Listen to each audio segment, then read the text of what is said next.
अस्सलाम वालेकुम my dear students, welcome back. अभी हमने जो है एक और इंटरेस्टिंग और इम्पॉर्टेंट टॉपिक पर बात करनी है, वो है यील्ड।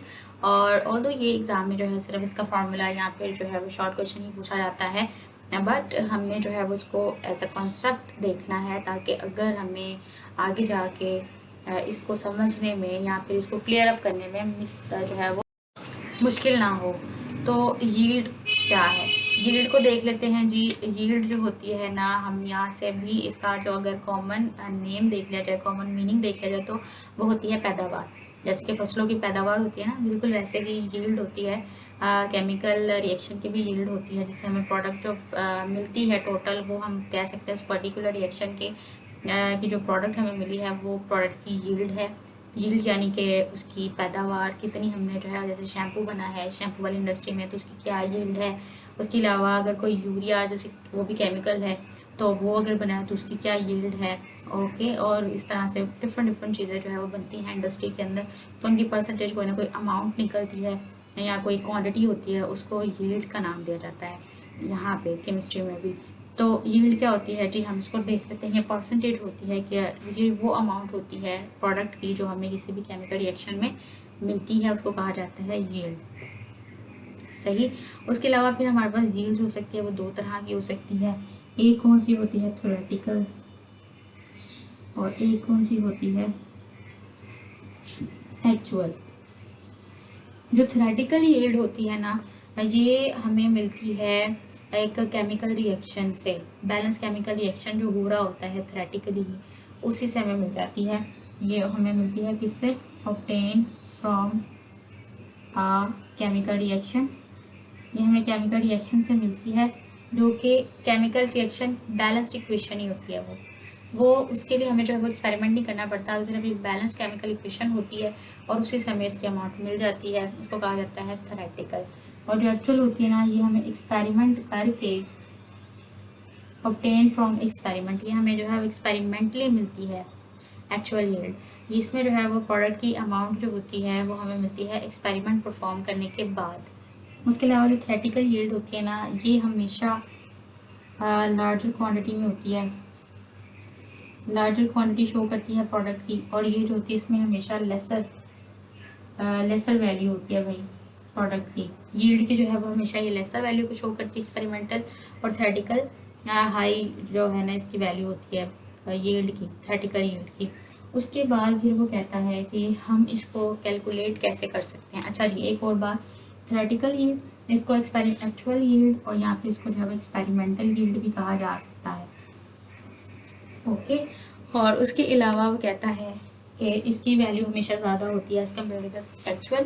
और अगर हमने इसकी परसेंटेज फाइंड ही करनी है, किसी भी केमिकल रिएक्शन की परसेंटेज यील्ड फाइंड करनी है, तो percentage yield is equal to actual over theoretical, और साथ में इंटू 100। ठीक। तो परसेंटेज यील्ड अगर आपने फाइंड भी करनी है तो आप कैसे करोगे, actual yield over theoretical yield, और साथ में उसको 100 से मल्टीप्लाई कर दोगे। यानी कि एक्चुअल यील्ड जो कि आपको एक्सपेरिमेंटली मिली है एक रिएक्शन से, उसकी वैल्यू का भी आपको पता होना चाहिए, थ्योरेटिकल का भी पता होना चाहिए, और आप उसको 100 से मल्टीप्लाई कर दोगे, दोनों को डिवाइड करके, तो आपको परसेंटेज यील्ड आ जाएगी किसी भी पर्टिकुलर रिएक्शन की जिसकी भी आप कैलकुलेट करना चाह रहे थे। तो यहाँ पे अगर क्वेश्चन आता है कि बताइए क्या जो एक्चुअल यील्ड है या परसेंटेज यील्ड जो है वो अगर हमें थ्योरेटिकल यील्ड के बगैर अगर हमें कैलकुलेट करनी पड़े तो क्या हम कर सकते हैं। तो बिल्कुल भी नहीं। अगर, क्योंकि फार्मूला को आप रीअरेंज ज़रूर कर सकते हो। रीअरेंज कर सकते हो कैसे, कि आपको एक वैल्यू तो ज़रूर, अगर आपको नहीं बताई गई तो आप रीअरेंज करके फार्मूला को निकाल सकते हो। जैसे कि यहाँ पे परसेंटेज यील्ड है ना, तो अगर आपको न्यूमेरिकल में परसेंटेज यील्ड दी गई है लेकिन थ्योरेटिकल नहीं दी गई, थ्योरेटिकल को यहाँ ले आओ, इसको यहाँ नहीं चले जाओ, ऐसा हो सकता है। तो फार्मूला को रीअरेंज जो है वो किया जा सकता है। एंड आई होप कि आपको ये टॉपिक जो है वो क्लियर हो गया है। बहुत ही छोटा सा, चुन्ना सा और बहुत ही क्यूट सा टॉपिक था।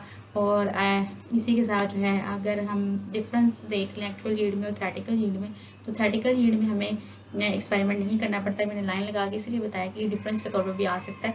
तो थ्योरेटिकल यील्ड में जो है वो एक्सपेरिमेंट नहीं करना पड़ता, सिर्फ एक केमिकल इक्वेशन को देख के ही आप यील्ड कैलकुलेट कर देते हो, और इसकी वैल्यू जो होती है वो हमेशा ज़्यादा होती है। और थ्योरेटिकल यील्ड को जो है वो एक्सपेक्टेड यील्ड भी कहा जाता है।